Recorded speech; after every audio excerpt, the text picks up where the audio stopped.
विष्णु का 16 कला अवतार भगवान को कहा गया है। 16 कला अवतार मुख्य अवतार 16 ही है भगवान के। उनमें से प्रथम अवतार जो था वो मत्स्य अवतार हुआ था भगवान का।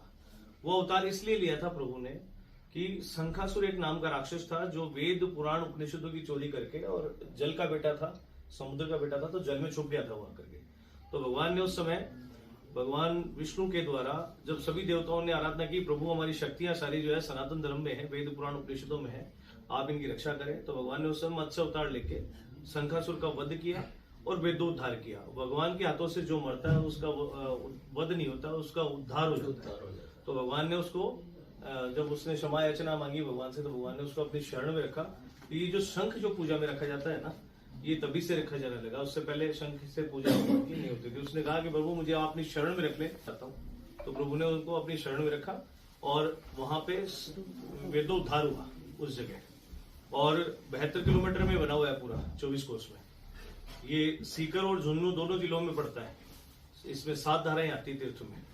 इसमें से प्रथम धारा लोहारगल है, दूसरी है किरोड़ी, तीसरी है शाकंबरी, फिर आती है नागकुंड, टपकेश्वर, शोभावती और खोरकुंड। ये 7 धाराएं क्यों एकदम से प्रादुर्भाव हुई उस समय कि भगवान विष्णु ने जब इस जल में जब भगवान के चरण लगे 72 किलोमीटर के सरोवर में, तो भगवान ने इसको ढकने का निश्चय किया। इसको ढका जाए, नहीं तो ये सृष्टि क्रम जो है बाधित हो जाएगा। सारे जीव प्राणी इसमें आते और डुबकी लगाते और भगवान के श्री चरणों की ओर चले जाते। उनका कोई पाप पुण्य का कोई लेखा जोखा नहीं हो रहा था, सीधा हुआ भगवान के श्री चरणों में जा रहा था। तो भगवान ने जीव मात्र को बचाने के लिए, इस सृष्टि क्रम को बचाने के लिए भगवान ने इस जल को ढकने का निश्चय किया 72 किलोमीटर के सरोवर में, जिसमें भगवान ने मत्स्य उतार लिया था। तो इसको ढकने के लिए बड़ी चीज की आवश्यकता पड़ी उस समय। तो 2 पर्वत थे, माल और केतु, ये 2 पर्वत है सुमेरु पर्वत के पोते और दोहिते। तो भगवान ने इन दोनों पर्वतों को आदेश दिया, भगवान ने दोनों पर्वतों को आदेश दिया कि जाके इस जल को आच्छादित करो दोनों भाइयों को। और उनका मनोरथ था कि हमारी आरती में कि हमारा नाम आवे।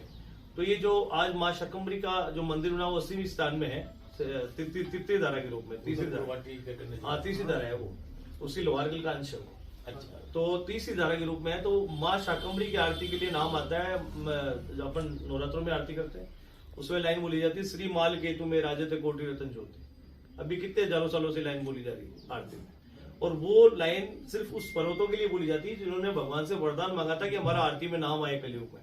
तो वो उस समय का तीर्थ है ये। और उसके बाद में ये दोनों पर्वत आके जैसे इस जल के ऊपर विराजमान हुए, दबाव गिरा, दबाव गिरने से 7 धाराओं के रूप में जलधाराएं निकली। पहले लोहारगल जो मैंने आपको बताया सारा, प्रथम धारा लोहारगल है। इनका नाम नहीं था पहले, बाद में नाम पड़ा।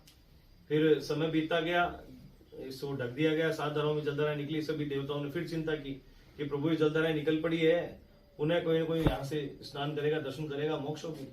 तो भगवान ने उस समय भविष्यवाणी की कि नहीं, ये जो जलधाराएं हैं कालांतर तक ऐसे बहेंगी। इन जलधाराओं में कोई स्नान करेगा, दर्शन करेगा, वह पापों से मुक्त होगा और ये लोप रहेगा जब तक कलयुग नहीं आता है। तो अब कलयुग आया जब ये लोगों को पता लगने लगा इस तीर्थ का, वरना तो धरती का पहला तीर्थ है। तो भगवान ने उस समय भविष्यवाणी की और भगवान अपने अंतर्ध्यान हो गए। जब से जलधाराएं निरंतर ऐसे ही बह रही है। इन जलधाराओं में भगवान परशुराम जी का जब अवतार हुआ था, 21 बार उन्होंने हाय वंश के क्षत्रियों का मानवर्धन किया था। उसका उनको दोष लगा, तो उन्होंने दोष का प्रायश्चित करना का निश्चय किया कि मैं प्रायश्चित करूं। तो भगवान परशुराम जी ने धरती पर ऐसी जगह देखी, कौन सी जगह हो जहां मैं प्रायश्चित करूं, जो मेरा चौगुना फल मिलके मुझे प्राप्त हो, मैं मेरा प्रायश्चित पूर्ण हो। क्योंकि हम भी जानते हैं कई कालसर्प दोष वगैरह की पूजाएं करते हैं, तो हम तीर्थ स्थल देखना चाहते हैं, तो वहां उसका फल चौगुना हो जाता है। तो भगवान परशुराम जी ने उस जगह जो सूर्य कुंड है वर्तमान में, उसको सवर्ण गठित यज्ञ विधि बना के और वहां प्रायश्चित यज्ञ करने का निश्चय किया। और वहां सूर्य भगवान को साक्षात, जो नवग्रहों के प्रधान देवता भी है और क्षत्रियों के कुल देवता भी है, उनके बगैर तो उनका यज्ञ पूर्ण हो ही नहीं सकता। यज्ञ में भाग भी सूर्य का सबसे बड़ा उन्हीं का होता है, सूर्य देव का भाग होता है सूर्य यज्ञ में। तो सूर्य भगवान का आह्वान किया कि आप आओ और मेरा यज्ञ पूर्ण करो। यज्ञ वेदी के अकट्य प्रमाण के रूप में वहां विराजमान है कंचन जी। एक तो सूर्य कुंड है, सूर्य कुंड के पूर्व दिशा में भगवान सूर्य है सपत्निक, और पश्चिम में जो है भगवान शंकर का रुद्र का स्थान है भगवान पर। क्योंकि अकाट्य प्रमाण है, जहां भी यज्ञ होता है वहां पूर्व दिशा में भगवान सूर्य होते हैं, पश्चिम में रुद्र होते हैं।